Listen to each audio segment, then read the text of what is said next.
குறிப்பாக இந்து சமுதாயத்துல தான் டைவர்ஸ் ரேட் அதிகம். ஸ்டாட்டிஸ்டிக்ஸ் எடுத்து பார்த்தீங்கன்னா நீங்க எவ்வளவு கவு கொள்றாங்க, எவ்வளவு பிங்கு கொள்றாங்க டேட்டா எடுத்து பாருங்க. Number of cows getting killed every day. இன்னைக்கு குறிப்பாக இளைஞர்கள், ஜென்சி இளைஞர்கள் அவங்க செய்யக்கூடிய வேலையிலிருந்து பார்த்தோம் அப்படின்னாங்க அந்த 24 மணி நேரத்தையும் 3ஆக பிரிக்கிறார்.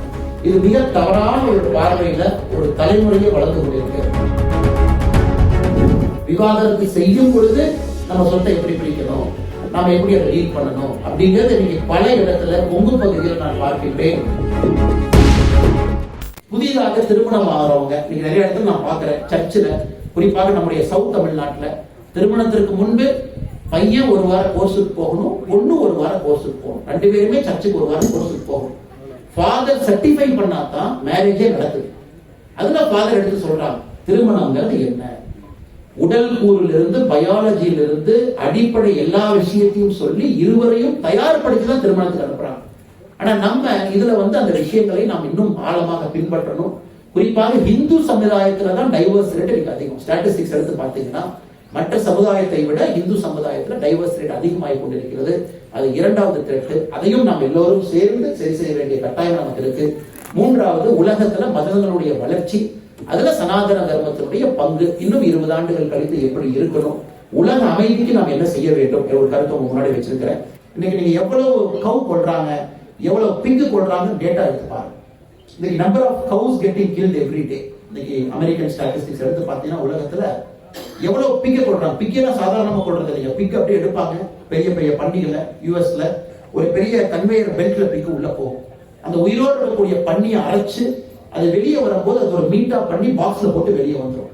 இன்னைக்கு அப்படித்தான் உலகத்துல உயிரினங்கள் சைனால நீங்க கொல்லக்கூடிய உயிரினங்கள் எண்ணிக்கையை பார்த்தீங்கன்னா அது மிகப்பெரிய எண்ணிக்கை. மனிதனுக்கு இன்னைக்கு பன்றி வேணும், மனிதனுக்கு இன்னைக்கு மாடு வேணும். குறிப்பாக வெஸ்டர்ன் சிவிலைசேஷன் புரோட்டீன் வேணும். அந்த பன்னியும் மாடும் வளர்க்கறதுக்கு விவசாயம் பண்ணணும். விவசாயத்துல மனிதன் சாப்பிடுவது ரொம்ப குறைவு. மனிதன் விவசாயம் மூலமாக இந்த உலகத்துல சாப்பிடுறது ரொம்ப குறைவு. இன்னைக்கு நம்மை விட அனிமலுக்கு போடக்கூடிய சாப்பாட்டுக்காகத்தான் அவ்வளவு விஷயம் வேஸ்ட் பண்றோம், அவ்வளவு சோயாபீன் பண்றோம். ஏன்னா அதை அந்த பன்னிக்கோ மாட்டுக்கோ போட்டு அவர்கள் அந்த உணவை உண்ற பிறகு அவர்களை மாவாக சக்கையாக அரைத்து அதை மீட்டா மாத்தி அதை மனிதன் சாப்பிடணும். புரோட்டீன் வேண்டும். இன்னைக்கு இது என்னாச்சுன்னா ஒரு பெரிய அக்ரிகல்ச்சர் இம்பேலன்ஸ் உருவாக்கி விட்டுருச்சு இந்த உலகத்துல. அக்ரிகல்ச்சர் இம்பேலன்ஸ், அது தண்ணி வேணும், தண்ணி இல்ல, கேஷ் கிராப் பக்கம் போயிட்டோம். ஆனா மனிதர்கள் உண்ணக்கூடிய உணவு குறைவுதான். மனிதர்கள் உண்ணக்கூடிய உயிரினங்கள் உண்ணுவதற்கு தேவையான உணவுக்காகத்தான் அதிக லேண்ட் மாஸ் நம்ம பண்றோம். சோ அடிப்படை வாழ்வியல் தத்துவமே இங்க பிரச்சனை ஆகுது. அது நம்முடைய சனாதன தர்மம் மற்ற மதங்களுக்கு சொல்லிக் கொடுக்க முடியும். இஸ்லாமிய மதமா இருந்தாலும் சொல்லிக் கொடுக்கலாம், கிறிஸ்தவ மதமா இருந்தாலும் சொல்லிக் கொடுக்கலாம்.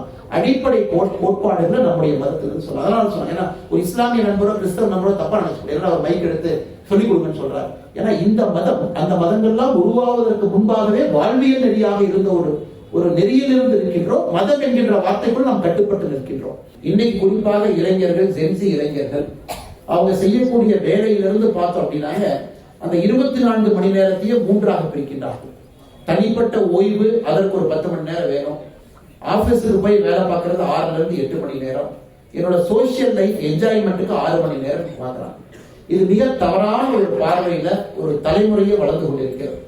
கர்ம யோகியாக நாம் உருவாக்க வேண்டும் என்று நினைக்கின்றோம். அதற்கு நேர்மறையாக வளர்ந்து கொண்டிருக்கிறார்கள்.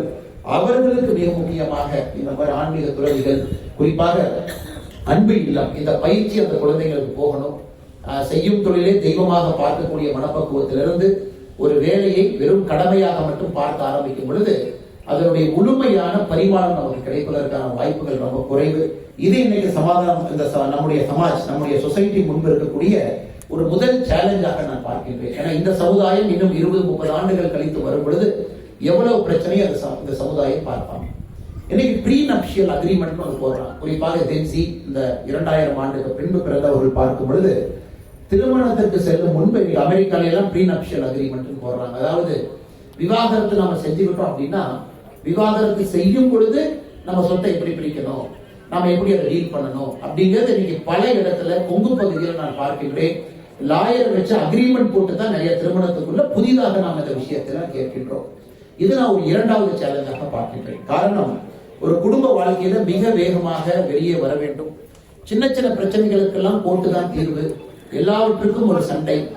எதற்கெடுத்தாலும் கூட நான் வெளியே வர வேண்டும் என்கின்ற மனப்பக்கத்தில் தான் திருமண வாழ்க்கையை வாழ்கின்றார்களோ தவிர சின்ன சின்ன பிரச்சனைகள் வந்தாலும் கூட இதை தாண்டி வாழ்க்கையை வாழ வேண்டும் என்கின்ற எண்ண பக்குவம் இல்லை. அதையும் நம்முடைய அன்பு இல்லம், துறவிமார்கள் இவங்கெல்லாம் சேர்ந்து இன்னைக்கு இந்த பிரச்சனையை அட்ரஸ் பண்ணும்.